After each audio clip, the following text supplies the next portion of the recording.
Hello, welcome to your own channel big guide. आपके अपने channel पे आप लोगों का बहुत बहुत वेलकम है। हम लोगों के क्लास 8 की साइंस की सीरीज़ में हम लोग चैप्टर 4 कर रहे थे, ठीक है, जिसका आज हम लोग सेकंड पार्ट करने वाले हैं। कुछ टॉपिक्स हमारे रह गए थे। Metals and non metals chapter का नाम है। आपके सभी कॉम्पिटिटिव एग्ज़ाम के लिए बेनिफिशियल है, जहाँ पे साइंस पूछी जाती है, क्योंकि एनसीईआरटी का रेफरेंस है। टेट वालों के लिए, ये अपर प्राइमरी लेवल के लिए इम्पॉर्टेंट है। अगर आपको मेरी वीडियो पसंद आए तो वीडियो को लाइक कीजिएगा और इसको शेयर करना मत भूलिएगा, ताकि ज़्यादा से ज़्यादा लोगों तक वीडियो पहुंच पाए। अगर आप मेरे चैनल पे नए हैं तो चैनल को सब्सक्राइब कीजिएगा and please press the bell icon, ताकि आने वाली वीडियोस का नोटिफिकेशन जो है आपको मिलती रहे। What is metal, what is non metal, physical property of metal और नॉन मेटल, ये तीनों हम कर चुके हैं। आज जो हम इस सीरीज़ में करने वाले हैं उसमें है chemical properties of metal and non metal and the use of metal and non metal. तो चलिए स्टार्ट करते हैं। केमिकल प्रॉपर्टीज़ ऑफ मेटल्स क्या है, तो चलिए देख लेते हैं। सबसे पहला, reaction of metal with oxygen. Reaction of metal with oxygen क्या है, चलो देख लेते हैं। Metal reacting with oxygen is observe in our day to day life. हम अपने डे टू डे लाइफ में देखते हैं मेटल्स का और ऑक्सीजन का रिएक्शन। अब आप कहेंगे कि कौन सा रिएक्शन, तो मैं आपको बता देती हूँ कि आयरन हमारा मेटल है। यस, बिल्कुल है। और आयरन को जब आप एनवायरनमेंट में रखते हैं, एयर में खुला रखते हैं, यानी कि ऑक्सीजन में खुला रखते हैं, तो कुछ टाइम बाद आप देखते हैं कि उस आयरन के ऊपर ब्राउनिश कलर का एक लेयर बन गया है। वो जो ब्राउनिश कलर का लेयर है उसे ऑक्साइड कहा जाता है। यानी कि मेटल ने एनवायरनमेंट के ऑक्सीजन से क्या किया, रिएक्शन किया, और आयरन ने अपने आप को आयरन के ऑक्साइड में कन्वर्ट कर दिया। तो ये आपका एग्जाम्पल है। आपने ऐसे ही कॉपर भी देखा होगा। कॉपर के जो यूटेंसिल्स होते हैं वो भी ग्रीनिश कलर के हो जाते हैं। तो आप अपने डेली लाइफ में ये रिएक्शन देखते हैं। तो पहली प्रॉपर्टी मेटल की यही है कि वो ऑक्सीजन के साथ रिएक्ट करते हैं। और जैसे कि आयरन हो गया, सिल्वर ज्वेलरी हो गई, कॉपर आर्टिकल्स हो गए, ये सब क्या करते हैं, ऑक्सीजन के साथ रिएक्शन करते हैं, ठीक है। Metals react with atmospheric oxygen and produce metal oxide. जो मेटल हैं वो ऑक्सीजन में रिएक्शन करके मेटल अपने आप को ऑक्साइड में कन्वर्ट कर लेते हैं। There are basic that are basic in nature because they react with water. और जो ये होते हैं ये बेसिक नेचर के होते हैं। क्यों? क्योंकि ये जो ऑक्साइड होते हैं वो पानी के साथ रिएक्शन कर जाते हैं फिर, ठीक है, जिसको हाइड्रो ऑक्साइड बोला जाता है। यही ऑक्साइड वाटर के साथ रिएक्शन करके हाइड्रो ऑक्साइड में कन्वर्ट हो जाते हैं। तो कहने का मीन्स ये है कि जो मेटल्स होते हैं वो ऑक्सीजन के साथ रिएक्शन करके ऑक्साइड में बदल जाते हैं। चलिए कुछ एग्जाम्पल इसके देख लेते हैं। ये देखिए आयरन है, ये आयरन की चेन है, ठीक है। ये आयरन की चेन जब एनवायरनमेंट में खुली रहेगी तो ये ऑक्सीजन के साथ क्या करेगा, रिएक्शन करेगा। कुछ वाटर अमाउंट भी होता है एयर में, आप जानते हैं। तो ये तीनों ही आपस में मिलके क्या कर देंगे, आयरन को रस्ट कर देंगे और आयरन की ऑक्साइड में कन्वर्ट कर देंगे। ऑक्सीजन और वाटर दोनों ने मिलके इस आयरन की जो चेन है उसको ऐसा कलर का कर दिया, यानी कि जो ब्राउन लेयर आप देख रहे हैं वो रस्टिंग है, ठीक है। उसके अलावा आप देखेंगे और एग्जाम्पल्स भी हैं। चलिए दिखाती हूँ मैं आपको। तो ये देखिए, ये जो है ये कॉपर है। इस कॉपर ने जब एनवायरनमेंट से रिएक्शन किया वाटर और कार्बन डाइऑक्साइड और ऑक्सीजन के साथ, तो इसने अपने आप को क्या कर लिया, कॉपर ऑक्साइड में कन्वर्ट कर लिया। इसीलिए इस कॉपर के ऊपर ही ग्रीन कलर की लेयर आप देखेंगे, वो ग्रीनिश लेयर क्या है, ऑक्साइड है, ठीक है। उसके अलावा आप देखो ये सिल्वर की स्पून है। सिल्वर की स्पून को जब आपने एनवायरनमेंट में छोड़ा तो इसने रिएक्शन करके अपने आप को टार्निश्ड कर दिया। देखो ये जो कलर आप देख रहे हैं, इस कलर का चेंज देख रहे हैं, तो ये क्या हुआ, इसने भी रिएक्शन करके अपने आप को ऑक्साइड में कन्वर्ट कर दिया। तो कहने का मीन्स है जितने भी मेटल्स हैं वो ऑक्सीजन के साथ रिएक्शन करके ऑक्साइड बनाते हैं। देन सेकेंड प्रॉपर्टी है reaction of metals with water. अब मेटल्स जो हैं वो वाटर के साथ भी रिएक्शन करते हैं। तो देखिए सोडियम एक हमारा मेटल है। Sodium being very reactive vigorously with water leading to the production of sodium hydroxide and hydrogen। जो मेटल्स है इसकी सेकंड प्रॉपर्टी होती है केमिकल की कि ये वाटर के साथ रिएक्ट करते हैं। तो जैसे कि सोडियम हो गया, वो बहुत ज़्यादा ही रिएक्टिव होता है, पानी के साथ बहुत जल्दी ही रिएक्शन करके हाइड्रोजन और हाइड्रोक्साइड बना लेता है। इसीलिए सोडियम को रिएक्टिव होने से बचाने के लिए उसे हम कैरोसिन में स्टोर करके रखते हैं। ठीक है, तो ये देखिए केमिकल फार्मूला है आपका, ये आपका सोडियम है, ये आपका वाटर है, रिएक्शन करके इन्होंने सोडियम हाइड्रोक्साइड प्लस में हाइड्रोजन बना लिया। ऐसे ही मैग्नीशियम भी रिएक्शन करता है और हाइड्रोक्साइड बना लेता है मैग्नीशियम का, और कुछ हाइड्रोजन भी ये क्या करता है, लूज करता है। देन थर्ड प्रॉपर्टी है reaction of metal with acid. Metal जो है एसिड्स के साथ भी रिएक्शन करते हैं। Metal react with acid to produce hydrogen gas, और ये हाइड्रोजन गैस प्रोड्यूस करते हैं। If a matchstick is brought near the mouth of the tube containing product of reaction then we hear a popup sound. जब भी आप acid और metal को combine करके एक ट्यूब में रखेंगे तो उनका रिएक्शन हो जाएगा और वो रिएक्शन हाइड्रोजन बनाएगा। हाइड्रोजन गैस का पता कैसे लगाएंगे, जब उस ट्यूब के पास आप जलते हुए मैचस्टिक को ले जाएंगे ना, एक पॉपअप साउंड होगा। वो जो पॉपअप साउंड है वो हाइड्रोजन गैस की वजह से ही है। तो जो शो कर रहा है कि इन दोनों के रिएक्शन ने हाइड्रोजन गैस बना दी है। ठीक है, तो कहने का मीन्स ये है कि जो मेटल्स हैं वो एसिड के साथ रिएक्ट करके हाइड्रोजन गैस प्रोड्यूस करते हैं। ठीक है, तो देखिए यहाँ पे एग्जांपल है magnesium react with dilute hydrochloric acid. ये मैग्नीशियम है, ये डिल्यूट हाइड्रोक्लोरिक एसिड है। अब डाइल्यूट हाइड्रोक्लोरिक एसिड क्या होता है, वो एसिड जो क्या है, लिक्विड फॉर्म में है। ठीक है, इन दोनों का जब रिएक्शन हुआ तो क्या हुआ, मैग्नीशियम क्लोराइड बन गया। ठीक है, और साथ में हाइड्रोजन गैस प्रोड्यूस होगी। तो मेटल का रिएक्शन आपका एसिड के साथ होता है। देन है reaction of metal with basis. जो मेटल है वो बेसिस के साथ भी रिएक्शन करते हैं, और एसिड और बेस तो आप जानते हैं, एसिड जो होता है वो टेस्ट में सॉर होता है और बिटर, और जो बेस होता है वो बेटर होता है, और भी बहुत सारे इसके फीचर्स होते हैं।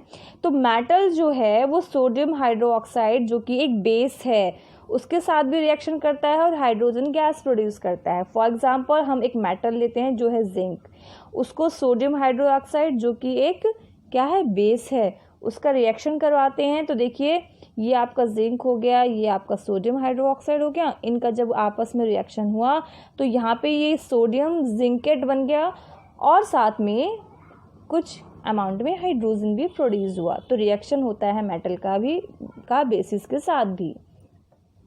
तो चलिए अब देखते हैं नॉन मेटल का के साथ क्या होता है, इसकी प्रॉपर्टीज़ क्या हैं।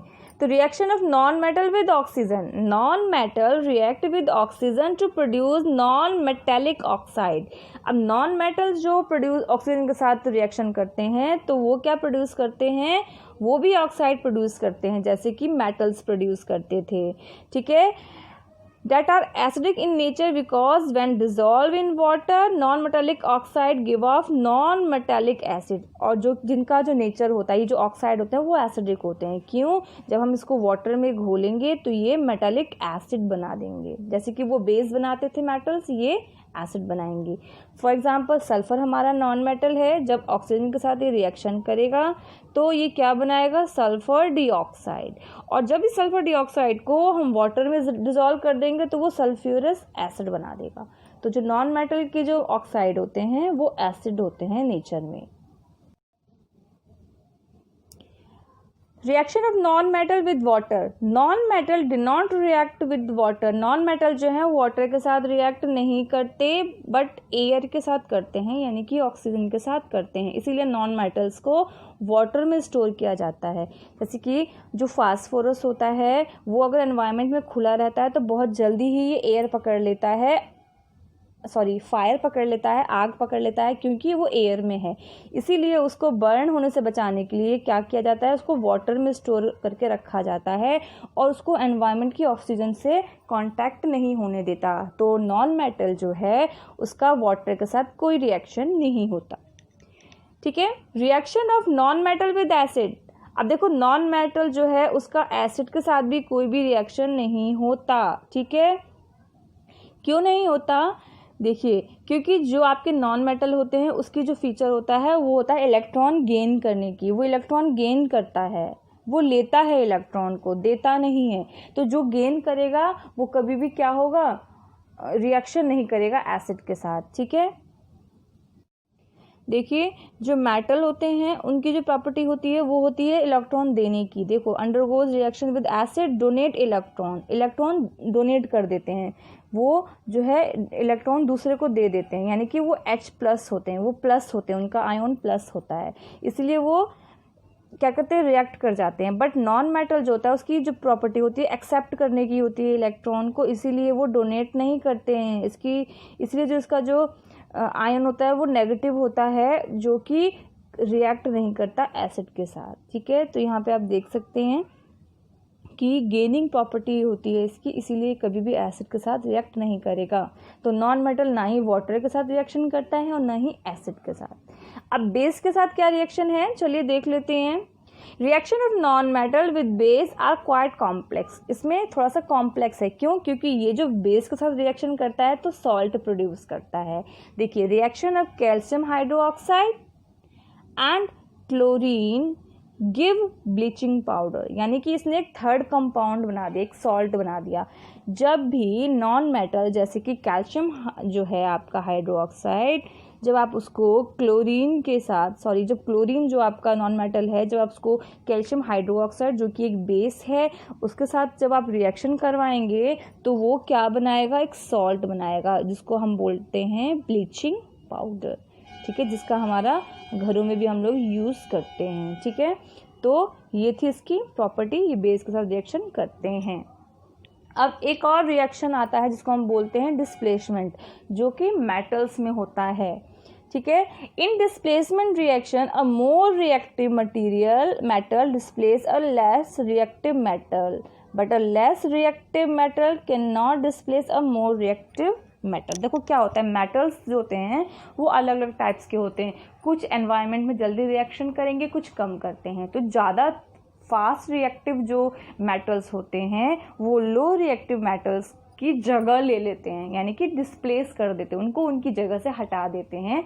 जब केमिकल फॉर्मुलेशन होता है ना, उसमें जो भी कोई भी केमिकल रिएक्शन होता है तो जो हाईली रिएक्टिव मेटल्स हैं वो लो रिएक्टिव मेटल्स की जगह ले लेते हैं और उसको अलग कर देते हैं, तो इसको हम डिस्प्लेसमेंट बोलते हैं। देखिए, ये आप देख रहे हैं, ये सारे आपके क्या हैं, मेटल्स हैं, potassium, sodium, calcium, magnesium, aluminium, carbon, zinc, iron, tin, lead, copper.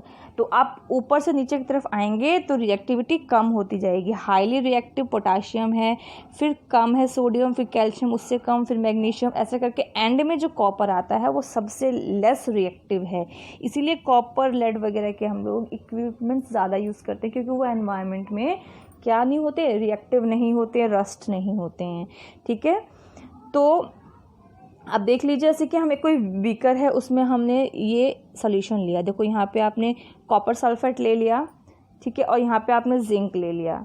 तो आप देखेंगे कि जो कॉपर है, जो जिंक है वो हाईली रिएक्टिव होता है। तो उसने क्या किया, यहाँ से कॉपर को यहाँ से अलग कर दिया और ख़ुद वो जो है अपने जो जिंक सल्फाइड के साथ कन्वर्ट हो गया, इसने एक सल्फेट बना दिया। देखो, more reactive, zinc more reactive, zinc जो है मोर रिएक्टिव है than copper, copper from the solution of copper sulphate and the from zinc sulphate, यानी कि कॉपर को अलग कर दिया जिंक ने और खुद जो है एक जिंक सल्फेट बना लिया और कॉपर को साइड कर दिया। ऐसे ही आप यहाँ देखेंगे कि जो आयरन जो है वो रिएक्टिव होता है कॉपर से, तो आयरन ने कॉपर सल्फेट में से कॉपर को अलग कर दिया और ख़ुद उसने क्या बना लिया, आयरन सल्फेट बना लिया। तो कहने का मीन्स ये है कि जो हाई रिएक्टिव मेटल्स होते हैं वो जब केमिकल रिएक्शन होता है ना उसमें लो रिएक्टिव मेटल्स को साइड कर देते हैं, जिसको डिस्प्लेसमेंट बोला जाता है। तो कहने का मीन्स ये है कि क्या क्या प्रॉपर्टीज़ हैं आपके केमिकल प्रॉपर्टीज़ मेटल्स की। मेटल जो है आपके ऑक्सीजन के साथ भी रिएक्शन करते हैं, वाटर के साथ भी, एसिड के साथ भी, बेस के साथ भी। बट जो आपका नॉन मेटल है वो ऑक्सीजन के साथ तो रिएक्शन करता है बट वाटर के साथ, एसिड के साथ रिएक्शन नहीं करता, और बेस के साथ रिएक्शन करता भी है तो एक सॉल्ट प्रोड्यूस करता है, एक सब्सटेंस प्रोड्यूस करता है। देखिए अब यूज़ क्या है मेटल्स की, मैंने बताया था आपको कि मेटल हार्ड और टफ़ होते हैं। इसी हार्ड और टफनेस की वजह से इसका यूज़ जो होता है ऑटोमोबाइल्स में, मशीनरीज़ में, ट्रेन, सैटेलाइट्स, एरोप्लेन वगैरह ऐसे गैजेट्स बनाने में किया जाता है। ठीक है, उसके अलावा जो है मेटल्स गुड कंडक्टर होते हैं इलेक्ट्रिसिटी के और डक्टाइल भी होते हैं, इसीलिए इनका यूज़ किया जाता है इलेक्ट्रिक अप्लायंसेस बनाने के लिए, वायर्स और सर्किट बनाने के लिए, क्योंकि इसमें जो इलेक्ट्रिसिटी अच्छे से कंडक्ट होती है। गुड कंडक्टर ऑफ हीट भी है आपका मेटल, इसीलिए जो घरों के में जो यूटेंसिल्स होते हैं, जो पानी के बॉयलर्स होते हैं, वो मेटल्स के बनाए जाते हैं। ठीक है, उसके बाद हमारा आ जाता है नॉन मेटल्स की यूज़। तो नॉन मेटल्स की क्या यूज़ हैं? नॉन मेटल का सबसे बड़ा यूज़ तो हमारा ऑक्सीजन ही है। ऑक्सीजन हमारा नॉन मेटल है और जो हम सांस लेते हैं ज़िंदा रहने के लिए वो ऑक्सीजन ही तो है।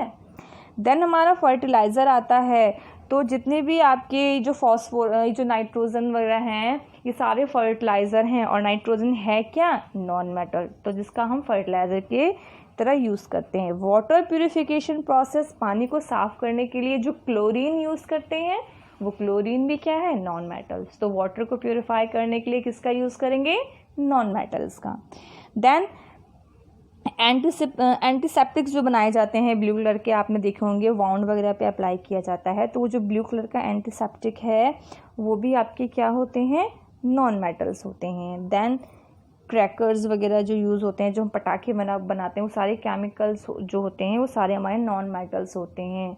ठीक है, जितने भी हम लोग बनाते हैं इस तरीके के सब्सटेंस क्रैकर्स के लिए, विस्फोट के लिए, फॉस्फोरस वगैरह, सारे आपके नॉन मेटल्स है। तो इन जगहों पर नॉन मेटल्स का यूज़ किया जाता है। तो आई होप आपको मेटल्स और नॉन मेटल्स अच्छे से समझ में आ गया होगा, उसकी यूज़ क्यों है उसकी प्रॉपर्टी के बेस पे वो भी। तो इतना ही था, ये चैप्टर हमारा यहीं ख़त्म होता है। आई होप कि आपको मेरा ये वीडियो पसंद आया हो तो वीडियो को लाइक ज़रूर कीजिएगा और शेयर करना मत भूलिएगा, ताकि ज़्यादा से ज़्यादा लोगों तक मेरी वीडियो पहुंच पाए। ठीक है, तब तक के लिए keep smiling, keep studying. Thank you so much.